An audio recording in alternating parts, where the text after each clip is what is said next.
Bienvenue sur Africa 24 dans ce nouveau numéro de décryptage. À l'ère du digital, le monde de l'entreprise est en pleine mutation et de plus en plus, les activités se sont retrouvées dématérialisées, se passant des anciens supports matériels au profit de fichiers informatiques et numériques. La transformation digitale permet donc, par l'innovation, d'augmenter les performances des administrations et des petites et moyennes entreprises en Afrique. Pour en parler, nous recevons dans ce nouveau numéro de décryptage M. Moustapha Sarr. Il est l'ancien directeur des moyens informatiques et de la méthode à la Banque de l'Habitat du Sénégal, aujourd'hui directeur général de la société Crésus Afrique. En bouleversant le quotidien des entreprises, la transformation digitale les oblige à faire évoluer leur modèle économique. Quelle est la place du digital dans le développement des entreprises et même des administrations africaines? Alors, le digital doit permettre aujourd'hui, au niveau des écoles déjà, des instituts, des universités, un autre type d'enseignement. Les managers qui doivent sortir de toutes ces grandes écoles doivent avoir un outil d'accompagnement qui leur permettrait très rapidement de manager sans avoir à s'enliser dans des bureaux remplis de documents qu'on a l'habitude de faire.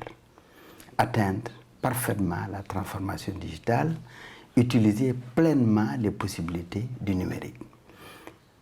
En fait, ce que je dois dire, c'est que ce que nous avons rencontré et pratiqué, c'est que la plupart des dirigeants, quand vous rentrez dans le bureau, c'est rempli de parapheurs, rempli de documents. Et quand ils cherchent un document, ils sont obligés de tripoter et finalement pour dire « après je vais le chercher ». Aujourd'hui, nous n'avons plus le choix. Il faudrait que chaque fois qu'une instruction est donnée d'un patron, du président à ses premiers ministres, à son premier ministre, du premier ministre au ministre, du ministre au DG, en fait au leader, en tout temps, en tout lieu, que sans avoir à appeler au téléphone, qu'on ait l'état, l'avis de sort, l'état d'exécution des courriers, des instructions et des projets. Vous avez créé un logiciel baptisé Crésus Décision. Comment se présente-t-il et comment amener les entreprises ou administrations à passer au numérique?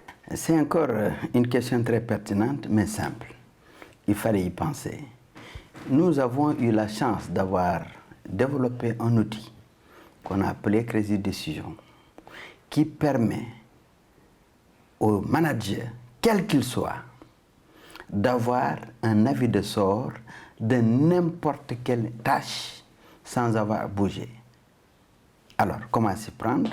Nous avons un outil déjà qui vous donne globalement chaque jour un camembert qui vous dit voilà ce qui est en cours, ce qui est traité et ce qui n'a pas été traité.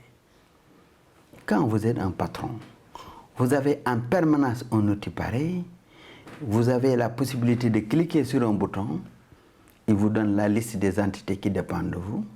Chacune des entités, on a toutes les tâches qui sont non traitées, en cours et traitées. Alors, vous avez aussi la possibilité de mesurer la performance de n'importe lequel de vos collaborateurs, puisqu'une tâche est toujours exécutée par une personne. Aujourd'hui, il est rare dans une entreprise, moi j'ai été directeur dans une banque, dire à un agent combien de dossiers vous avez traités du 1er janvier au 31 décembre.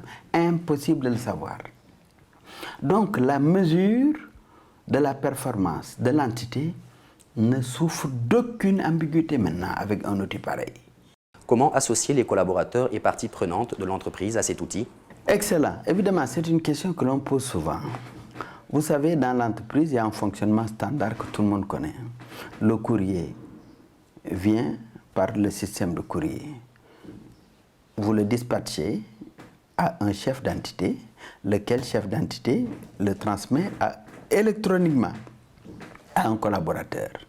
Lequel collaborateur, une fois que la tâche est effectuée, bascule au vert et accroche un document qui automatiquement passe du jaune au vert pour dire que ce travail a été fait, quand il s'agit d'un courrier. Quand il s'agit des instructions qui sont données en pleine réunion, une petite innovation, il faut absolument que le patron les instructions qui sont données à l'issue de ces réunions soient accompagnées de deadlines. Le système d'ailleurs propose en standard des deadlines paramétrés selon le type. En ce moment, qu'est-ce qui se passe?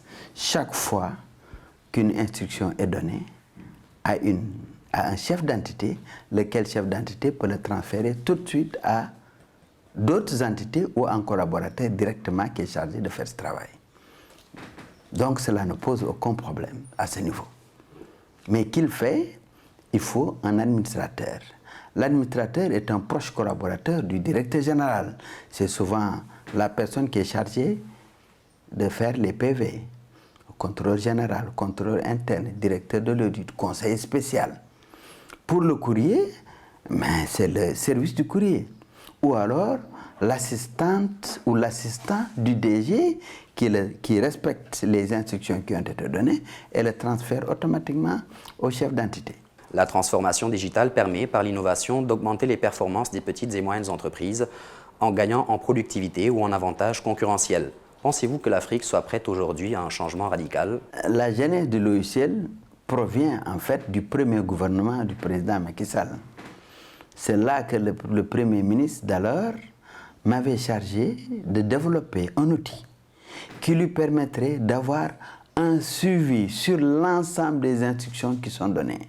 Au moment où je vous parle, il y a au moins 8 sociétés qui m'ont contacté.